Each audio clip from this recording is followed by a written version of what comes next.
Cuando descubrieron el cuerpo de Albert Camus dentro del auto deportivo Facel Vega que lo llevaba a toda velocidad por una autopista francesa, brutalmente estrellado contra un árbol, hallaron dentro de sus bolsillos el tiquete de tren que lo llevaría hasta la misma ciudad a la que lo conducía su editor Gallimard. El perro que viajaba en la silla de atrás nunca fue encontrado. La muerte de Camus refleja con toda claridad uno de los grandes temas de su obra, el absurdo. Esta es la vida examinada. Fragmentos de la vida observados, analizados y deconstruidos bajo el lente de la filosofía. Nos hacemos preguntas que seguramente también te haces y otros han intentado responderlas o quizás enredarlas más. Somos un grupo de conversadores casuales sacándole radiografías a la vida. Porque como bien lo decía Sócrates, una vida que no se examina no merece ser vivida. Hola, bienvenidos al primer capítulo de La Vida Examinada. Soy Alejandro y en esta conversación nos acompañan Angélica y Roberto. ¿Cómo están? Bueno, bienvenidos a La Vida Examinada, un espacio para los que les gusta sobrepensar y pensar. Nuestro pretexto es la filosofía. Hoy en este primer episodio vamos a hablar del pensamiento de Albert Camus.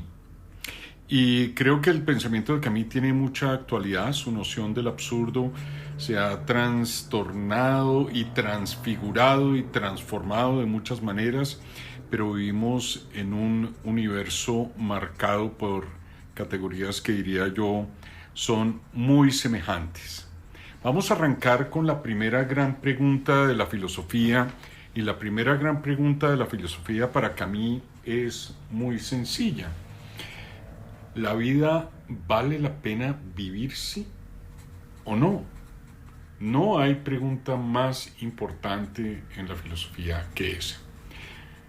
Uno podría pensar en las ideas de Aristóteles, la gran obra aristotélica, la metafísica, arranca: todo hombre desea por naturaleza conocer, y dice Aristóteles, ahí arranca la filosofía, en esta tradición que podemos llamar metafísica, pero en el caso de Camus arrancamos con un punto de partida tan esencial. No hay pregunta más básica que esta.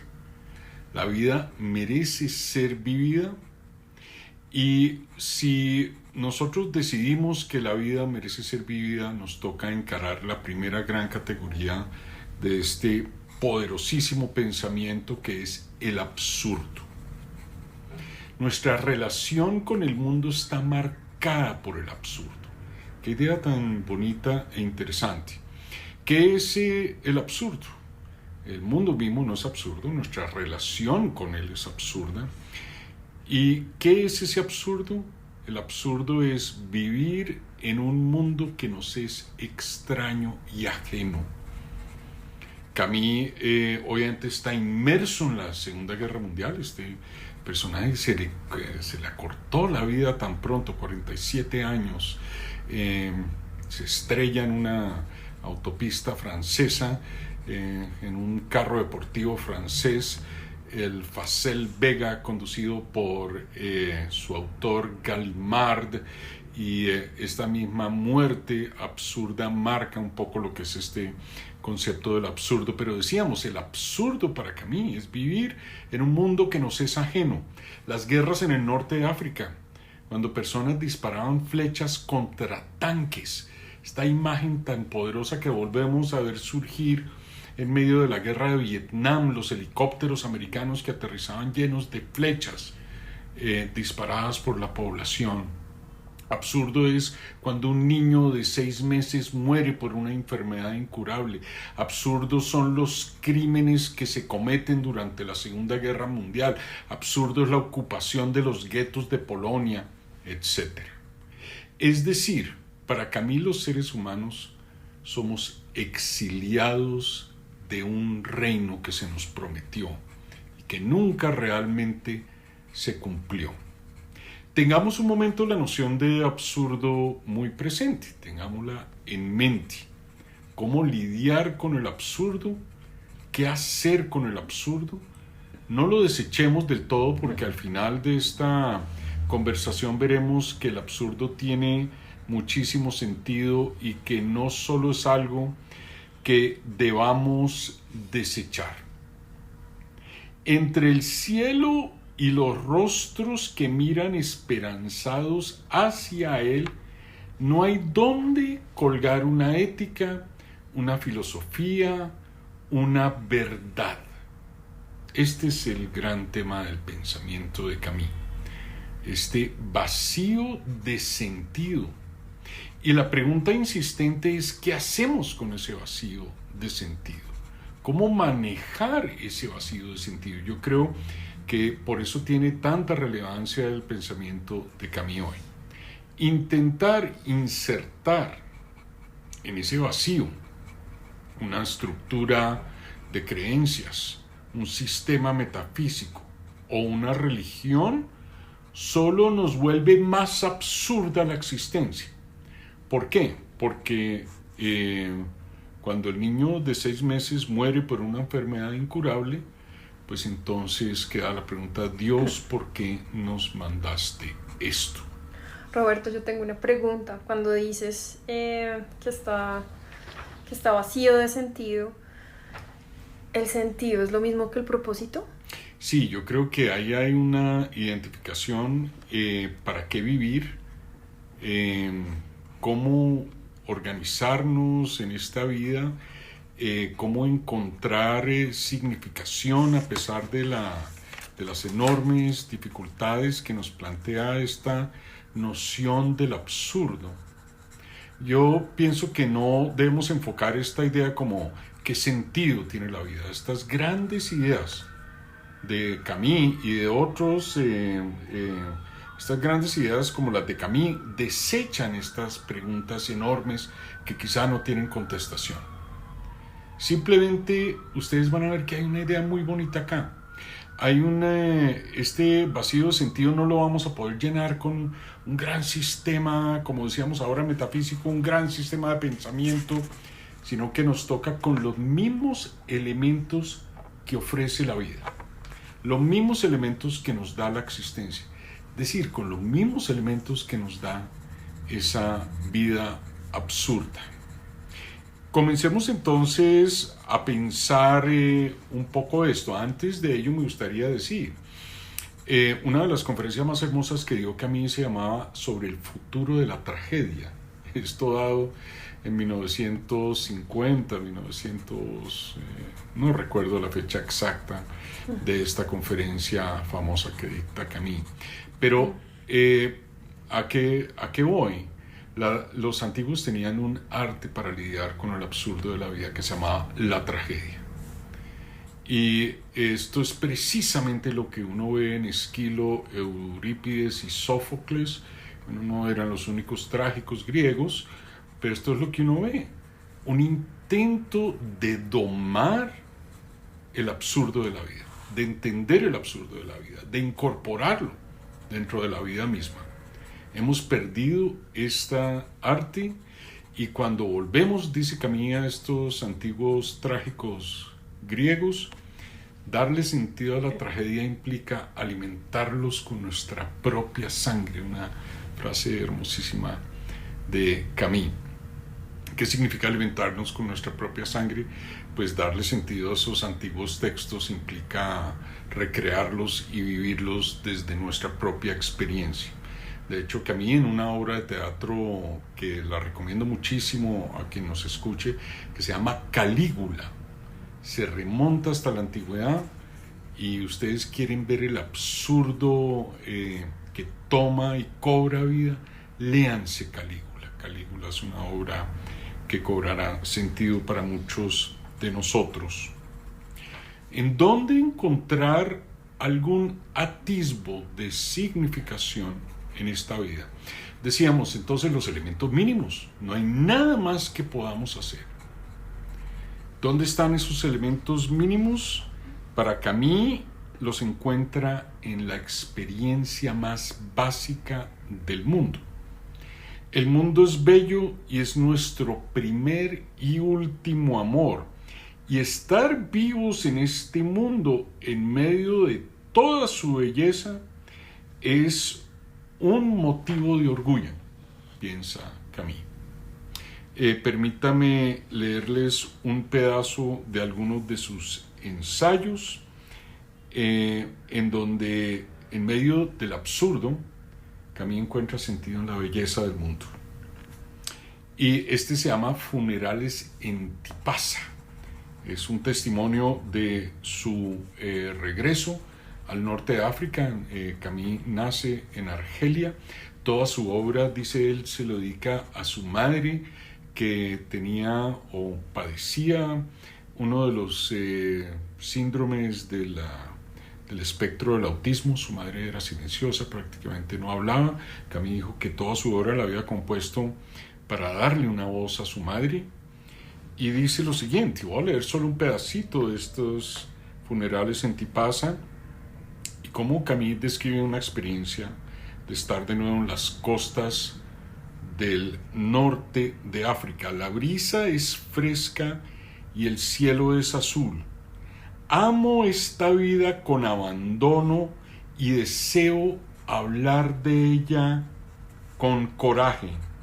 Me hace orgulloso de mi condición humana. Sin embargo, la gente me dice, no hay nada de lo cual estar orgulloso. Y yo digo, sí, sí lo hay. Del sol, del mar, de mi corazón que palpita dentro de mi pecho joven, de la sal de mi cuerpo y del vasto paisaje y de la ternura y de la gloria en la cual convergen el azul y el amarillo. Es para conquistar esto que necesito toda mi fuerza y todos mis recursos. Todo aquí me deja intacto. Yo me rindo a nadie más que a mí mismo y al don de la máscara. Aprender pacientemente y arduamente cómo es vivir es suficiente para mí, y en ello se me van todas las artes de la vida. Qué lindo. Qué bonito. Sí, ¿no? qué muy lindo. Un pasaje, muy desconocido de Camus. Rara vez leemos los ensayos de Camus. Y el contraste, ¿no? Entre hablar del absurdo, pero después moverse hacia el agradecimiento, ¿no? Sí. Y la contemplación y realmente darle valor a lo que ante los ojos o el ojo distraído no tiene valor o sentido, ¿no? Está ahí y se da por hecho. Sí, es muy bonito también porque no vamos a encontrar una verdad enorme por allá afuera esperándonos. Los grandes sacerdotes de la humanidad, sean jesuíticos o no, sean religiosos o no, nos van a traer la verdad, nos la van a poner frente a nosotros. No tenemos más redención que nosotros mismos.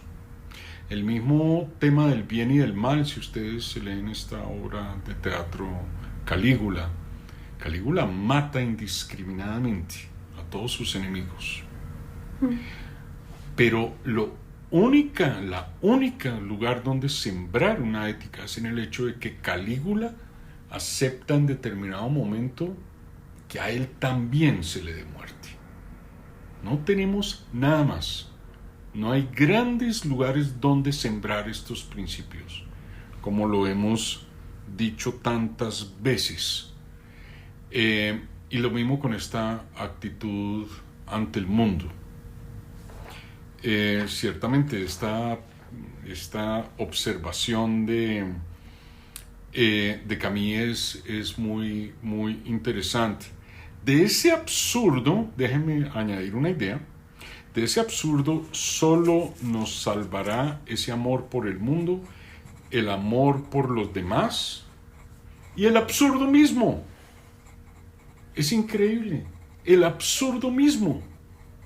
No hay dónde más encontrar una salida al atolladero, digámoslo de esta manera. Esta idea que acabo de dar, para muchos de los personajes de Camus, aparece en un momento de revelación. Si ustedes leen las novelas y los escritos, es muy interesante y muy hermoso también. En El extranjero, por ejemplo, vean el momento en el que el personaje, al final de la novela, descubre esto. Dice lo siguiente: en su reclusión, después de que el extranjero Meursault ha matado a una persona y es llevado a la cárcel, es apresado y demás, en su reclusión y en su celda, Meursault vuelve en sí mismo, después como de un momento de locura. A medida que se queda dormido en su cama de la celda, y después de un violento altercado con un sacerdote que lo visita, Meursault se despierta con su cara hacia la ventana y hacia el cielo de la noche. Por primera vez, esa noche viva con signos y estrellas se abrió a mí en toda su tierna indiferencia y en la indiferencia del mundo mismo. Roberto, ahí te interrumpo un segundito simplemente para hacer una acotación, y es la increíble influencia que ha tenido el pensamiento de Camus incluso en la cultura popular. Se pone a pensar uno, por ejemplo, en The Cure y una canción como Killing an Arab, que está pues inspirada en esa novela, y pues simplemente le queda a uno maravillarse con lo que logró pues este autor, que sin duda sigue siendo vigente hoy día.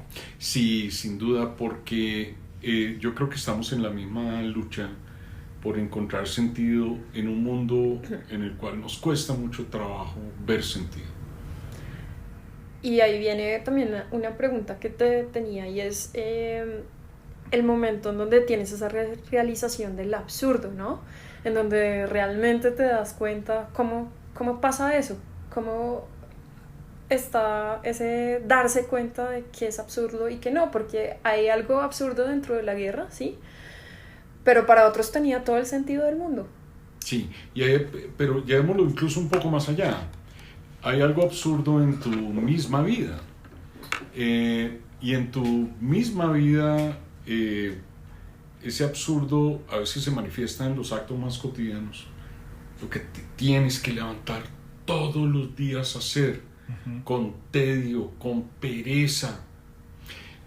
Esa pregunta que hace Angélica me parece muy, muy interesante, y permítanme, para ir dándole clausura a algunas de estas ideas, permítanme compartir con ustedes un pasaje que le da cierre a uno de mis libros favoritos, no solo de Camus, en general, de todo el canon del pensamiento filosófico, y es el final del mito de Sísifo. ¿Por qué les decía al comienzo de nuestra intervención y al comienzo de este podcast les decía que el absurdo no hay que desecharlo, intentar vivir sin él, ¿no? Los colombianos vivimos de rumba intentando escapar del absurdo permanentemente, ¿no? Vamos a bailar hasta que el absurdo se disipe. Pero miren lo que dice Camus, tan bonito este final del mito de Sísifo, y es un pasaje de un parrafito que se los voy a compartir para que lo podamos comentar. Y dice lo siguiente, después de que ha hecho esta pequeña obra maestra sobre el tema que estamos hablando: toda la alegría silenciosa de Sísifo consiste en eso. Es decir, añado yo acá, de su absurdo en medio de todo. Su destino le pertenece. Recordemos, hago el paréntesis, recordemos que Sísifo es el dios que fue castigado por los otros dioses de ir a subir una piedra todos los días a la cima de una montaña solo para verla caer, y la tiene que volver a subir y volver a subir. Dice Camus, Sísifo es el héroe absurdo por excelencia. Pero, sigo en la cita, su destino le pertenece, su roca es su cosa. Del mismo modo, el hombre absurdo, cuando contempla su tormento, hace callar a todos los ídolos. En el universo, súbitamente devuelto a su silencio, se elevan las 1000 vocecitas maravilladas de la tierra, llamamientos inconscientes y secretos, invitaciones de todos los rostros, constituyen el reverso necesario y el premio de la victoria. No hay sol sin sombra y es necesario conocer la noche. El hombre absurdo dice sí y su esfuerzo no terminará nunca. Si hay un destino personal, no hay un destino superior, o por lo menos no hay más que uno al que juzga fatal y despreciable. Por lo demás, sabe que es dueño de sus días. En ese instante sutil en el que el hombre vuelve sobre su vida, como Sísifo vuelve hacia su roca, en ese ligero giro contempla esa serie de actos desvinculados que se convierten en su destino creado por él, unido bajo la mirada de su memoria y pronto sellado por su muerte. Así, persuadido del origen enteramente humano de todo lo que es humano, ciego que desea ver y que sabe que la noche no tiene fin, está siempre en marcha. La roca sigue rodando. Dejo a Sísifo al pie de la montaña, se vuelve a encontrar siempre su carga, pero Sísifo enseña la fidelidad superior que niega a los dioses y levanta las rocas. Él también juzga que todo está bien. Este universo en adelante sin amo no le parece estéril ni fútil. Cada uno de los granos de esta piedra, cada fragmento de esa montaña cargada de noche, forma por sí solo un mundo. El esfuerzo mismo para llegar a las cimas basta para llenar un corazón, el corazón del hombre. Hay que imaginarse a Sísifo dichoso. Y con esas palabras termina una de las obras que considero yo más hermosas y más importantes de toda la tradición filosófica. Es decir, claro, el absurdo marca nuestra vida, pero es nuestro absurdo. Y veo yo aquí ecos de un autor que la ha citado en esta obra varias veces, que es Nietzsche. Nietzsche también lo piensa de una manera semejante. Nuestra vida puede estar llena de toda la insignificancia, de todo el sufrimiento, de todo el dolor, de todo el vacío. Sería bueno que hiciéramos en algún momento una podcast sobre cómo es nuestro vacío hoy, pero es nuestro vacío. Y la única forma de domar el mundo, un término que yo uso, es domesticar el mundo, de domar nuestro mundo. No es pelear con ese destino, no es pelear con ese pasado, sino volver sobre él y decir, es mi destino, es mi pasado. Esa montaña cargada de noche, dice Camus, sobre Sísifo, esa piedra era su piedra.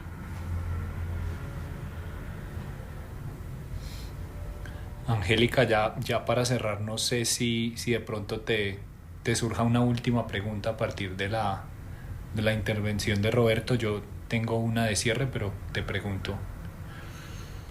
¿El absurdo es individual o colectivo?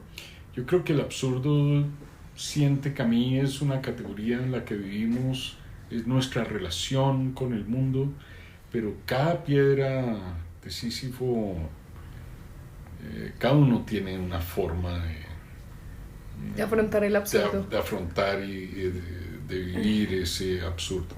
Claro, hay absurdos colectivos, ¿no? Que estemos, yo no sé, pongo un ejemplo que voy a politizar un poco el tema, pero que es un país entero o medio país esté pensando en elegir a una persona como Donald Trump, es parte del absurdo de nuestro tiempo, es un absurdo colectivo que puede pesar sobre toda la especie humana.